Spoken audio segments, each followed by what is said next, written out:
How much does it really cost to develop a hardware product? If you're thinking about building a hardware product, you've probably already asked this question. How much is this thing actually going to cost me?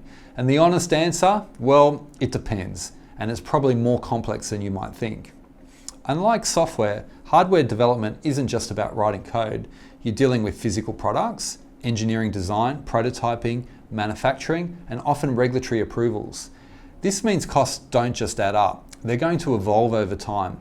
And in this video, I'm going to break down what really drives those costs and how you can best manage them. The biggest mistake founders make is trying to estimate one total cost up front. A much better approach is to understand how costs change across each stage of development, because in hardware, you're not spending everything all at once at the beginning. You invest progressively through different stages as you reduce the risk in your project. Hardware development costs can vary dramatically depending on what you're building. A simple consumer product might be relatively affordable, but something like a medical device or a robotic system can be much more complex. They can require extensive multidisciplinary engineering, lots of different types of engineers involved.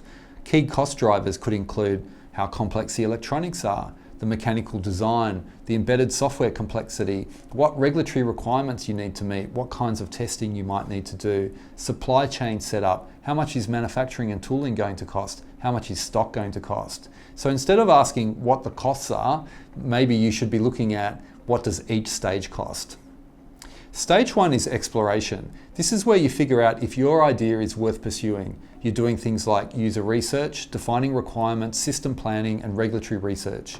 There's usually no physical product yet in this stage, just thinking, testing, validating, researching.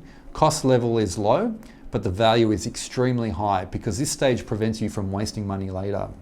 In stage two, we move on to concept and proof of concept work. Now you're answering two critical questions. Will customers buy this? Can the technology actually work? So this includes technology design, product architecture, and early technical experiments. Proof of concept builds are usually simple test setups. They're not full products, so the cost level is lower to moderate depending on how complex your product is. When we get to stage three, we're looking at prototype development.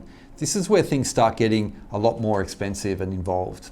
You're building a real working version of the product with electronics, mechanical enclosures, software or firmware, user interfaces, and it's all got to fit together. Now you can test the full system and demonstrate it to investors or to your customers. The cost level here is much higher.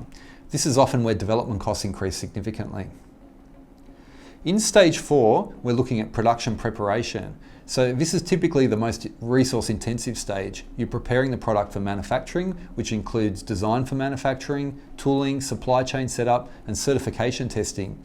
You're turning a prototype into a real production unit at this point, and cost levels are high. So here's the key insight. If you skip stages, you risk spending a lot of money on something that doesn't work or won't sell. A stage approach allows you to validate demand early, test technology before scaling, and avoid unnecessary engineering costs. It's about investing only when the risk is reduced. And here's what to remember. Development costs increase as you move through the different stages. Early stages are lower cost, but are critically important.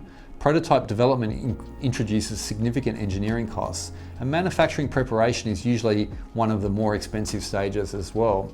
And stage development helps us manage both risk and investment as you go through those stages.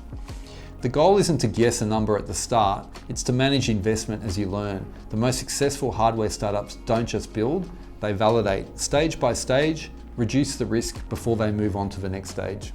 What's really important with that first stage, the exploration stage, is understanding exactly what it is that you're going to build. So before you've done the research as to what the product should be, your customers, the commercial requirements for the product, certification and testing that you might need to do, it's very hard to know what the scope of work that's needed is going to be. So doing that exploration stage puts you in a much better shape to actually understand what work needs to come next and how much it's all going to cost. To really understand where the money goes, you need to understand first how hardware products are actually developed, because hardware isn't built in just one step. It's built through a series of stages, and each stage answers different questions, reduces different types of risks, and requires a different level of investment. And if you get the order wrong, costs can increase very quickly. So let's walk through the 4 stages of hardware product development and how costs typically scale through each one. So if you're at the beginning of your hardware journey, the best place to start isn't with a prototype. It's with an exploration research stage. And this gives you a clear understanding of the problem, the users, the technical challenges, and the regulatory requirements that you're going to need to overcome. It helps you identify the biggest risks early before you commit significant time and money. And most importantly, it gives you a much more realistic view of what a project is actually going to cost overall. Instead of guessing a number upfront, you're building a foundation for informed decisions. That's how successful hardware products get built.